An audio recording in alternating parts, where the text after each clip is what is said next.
Okay. Hello. So we've had a lot of very cool talks about these cool technologies, and I'm going to maybe present something which is a little bit more farther into the future, but hopefully it'll be a fun talk. So about me, I think I introduced myself during the panel earlier, but I got my PhD last year from UIUC. My main sort of area of research is on formal mathematical analysis of snarks, and I work for Pi², which sort of does the same thing in the opposite direction, doing snarks for formal math. But I also sort of have a long time research interest in quantum computing and how quantum computing will affect the blockchain, and that's what I'm going to talk about today. So I'm going to be presenting work that I did with Tath. So just to give a brief outline to this short talk, it's going to be about an attack on Nakamoto consensus, so the consensus algorithm of Bitcoin, for example, that you can carry out with a quantum computer. So what kind of quantum computer do you need? You need a quantum computer that's capable of running Grover's algorithm, which is, it's one of I think probably many of you have heard of Shor's algorithm and how it will be able to factor numbers and destroy a lot of cryptography. This is a different algorithm, which is maybe sort of farther in the future even than Shor's algorithm, but nevertheless, it's a sort of interesting challenge to proof of work based consensus that I sort of foresee in this paper coming to fruition. And the sort of key mechanic on how the attack works is it uses the difficulty adjustment mechanism, which is this mechanism that Bitcoin and other proof of work blockchains use. Okay, so here's a one-slide introduction to Grover's algorithm. So basically, if you think about a classical Bitcoin miner, just a normal Bitcoin miner, every hash that a Bitcoin ASIC computes, it has the same chance of mining a Bitcoin block. So if I double the number of hashes I compute, then I double the probability that I successfully mine a block. If I quadruple the number of hashes I compute, then I quadruple the probability that I successfully find a block. And the sort of key interesting thing about Grover's algorithm, or the way that you would mine Bitcoin with a quantum computer, is it has a totally different way in which the number of hashes you do relates to the probability that you successfully mine a block. So what happens is it ends up going up quadratically. So basically what happens is if I double the number of hashes I do on a quantum computer, it actually somehow quadruples the probability that I successfully mine a block.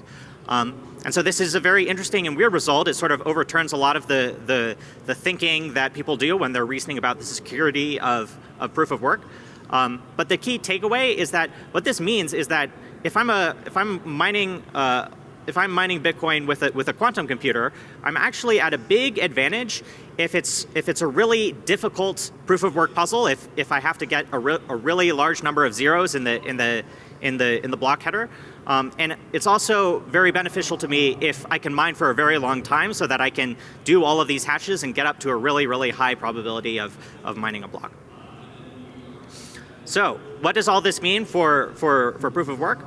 Well, I think maybe a key sort of factor here is that even though proof of work consensus mechanisms are often described as longest chain consensus, which sort of gives you the impression that if I have two chains, you just compare the number of blocks in each chain, and then the longer number of blocks is the chain you choose. That's actually not quite accurate. The real way that proof of work based chains work is that they use the most work rule. So really, it's the chain that has the most cumulative hashes that have been done on that chain. And so this turns out to be like a very beneficial for a quantum miner that's carrying out an attack, because if the difficulty goes up, say by 4 times, then even though the quantum miner is going to produce blocks 2 times more slowly because of the sort of quadratic factor of Grover's algorithm, the amount of work that they're producing is going to go up by a factor of 2, right? Because if the difficulty is going up by a factor of 4, and you're only going half as slow, then that's a total net gain for the quantum miner of a two times gain, basically. And basically the same principle holds if you go raise the difficulty by a factor of 100, you're suddenly producing work 10 times faster as the quantum miner, and there's really no limit to how high you can go.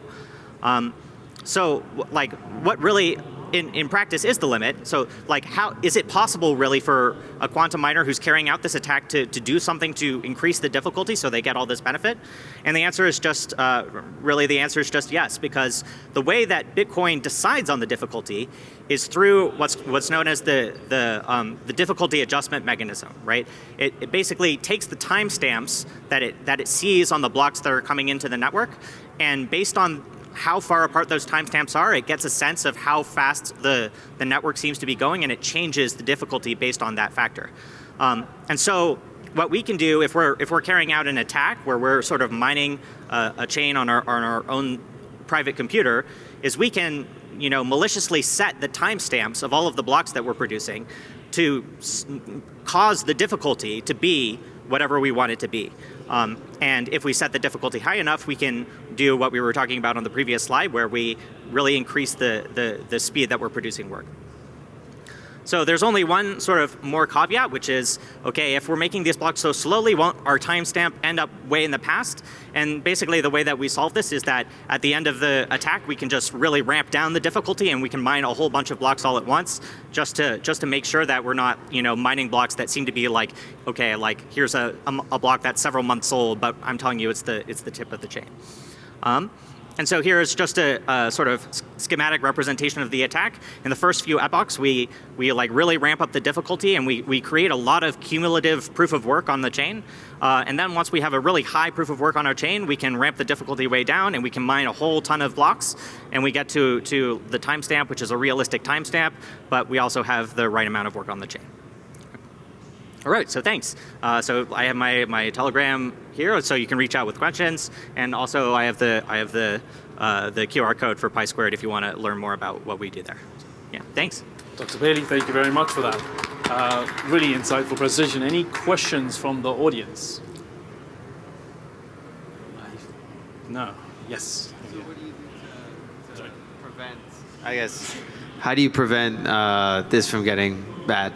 Okay, wonderful question. And you've unlocked one of the bonus slides.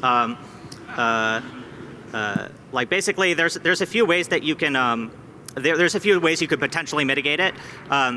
One way you could do it is you could basically choose a more complicated proof of work function, which would then sort of be like a trade-off. Something that would be harder for a quantum miner to do a lot of iterations of in like a particular time frame. So that would be one way that you could do it. You could also do like things like checkpointing or switching things up, but there's a variety of things you could do, but yeah, so there's a few answers.